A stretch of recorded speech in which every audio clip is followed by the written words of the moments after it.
Okay, so recently a lot of smartphones have released and you have the 120 watt charging Xiaomi 11i Hypercharge. Then you also have Vivo's camera series, Vivo V23 and Vivo V23 Pro. Also, Samsung M52 5G got a 5,000 price cut and Realme GT Master Edition is going to be at a discount. So, the competition at 25,000 is really high. This is Prateek, you are already watching TechVisor and I'll tell you the best smartphones under 25,000 plus that one smartphone you should highly avoid. And subscribe with that one Google account to stay wiser and hit the bell icon as well.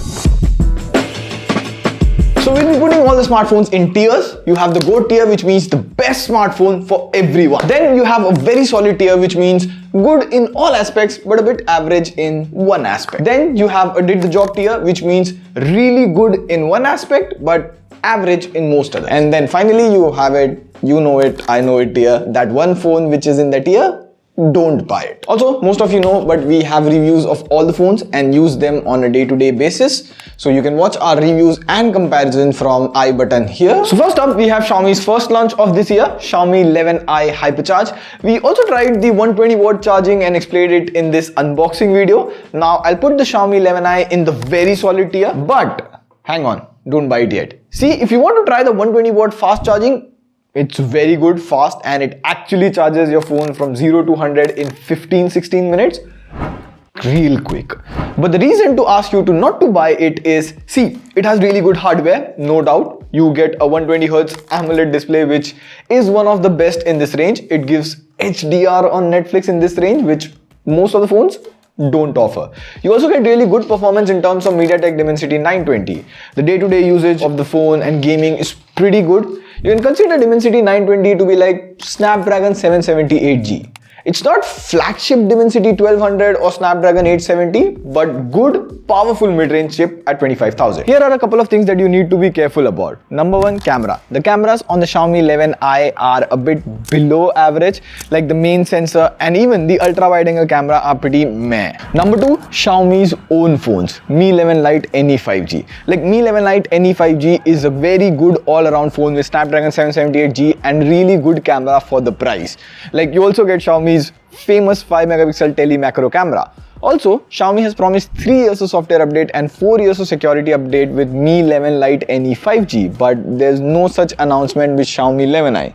Both are Xiaomi phones. And if you want better performance, Xiaomi's own Mi 11X comes at around 25,000 or even at 20,000 with exchange and discounts. It comes with better performance with flagship Snapdragon 870 as well as about the same camera as 11i. So if you are a heavy gamer or a heavy user, Xiaomi's Mi 11X makes more sense than Xiaomi 11i. Next up, if you're a creator or you're looking for a really good camera phone, well, Vivo has recently launched two phones, Vivo V23 and Vivo V23 Pro. So I'll put Vivo V23 in a very solid tier and Vivo V23 Pro in did the job tier. Reason, see, we have a dedicated camera comparison video. The selfie and overall camera package is really good, but there's not much difference between Vivo V23 and V23 Pro. So I would recommend save 9,000 and get Vivo V23 at 29,990. As of now, you're getting about 10% discount and an additional exchange bonus. So the price of the Vivo V23 should come somewhere around 27,000-28,000. You can also check offline. The price of Vivo phones are available much cheaper offline than online. Now, the display build, the camera of the phone is really good. It also comes with Android 12 right out of the box, which no other phone on this list has yet received. Now, in case you don't know, Vivo's FunTouch OS has really improved and is more closer to stock Android as of now. You do get a bit of notifications from the browser and all of that, but they can be turned off.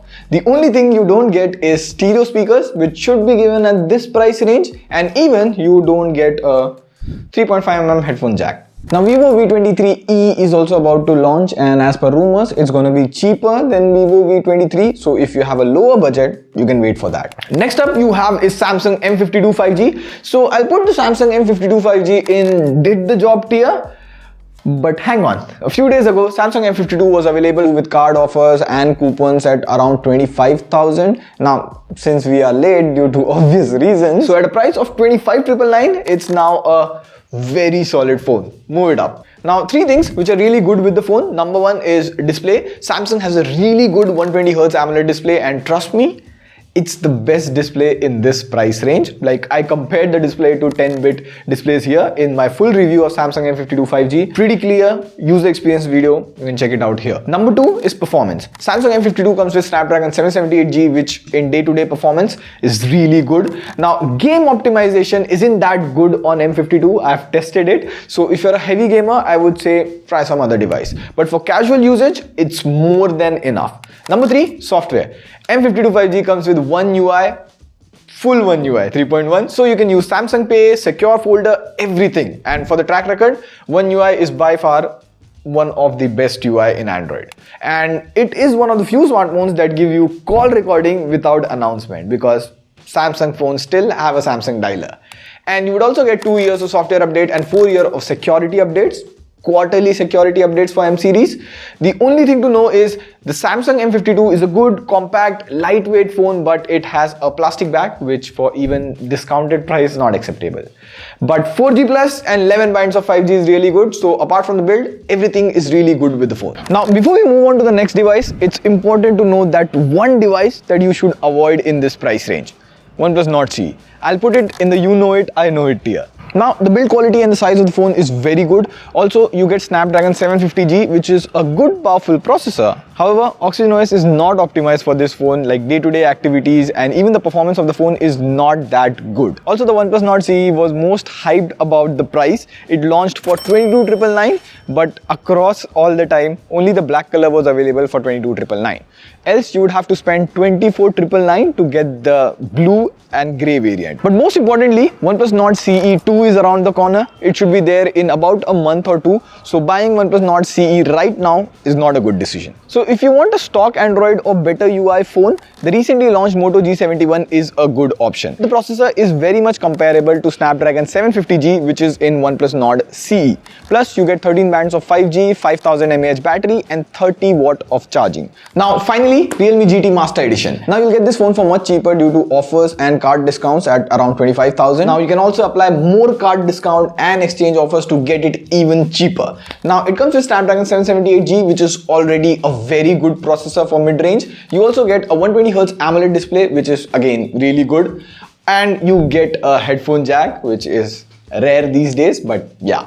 For the looks, it's a very good, unique looking phone. I personally like the look of Realme GT Master Edition. I'll put it in the very solid tier. Apart from the camera, I think the phone is really good in all aspects at the price of 24,999. So this was the list.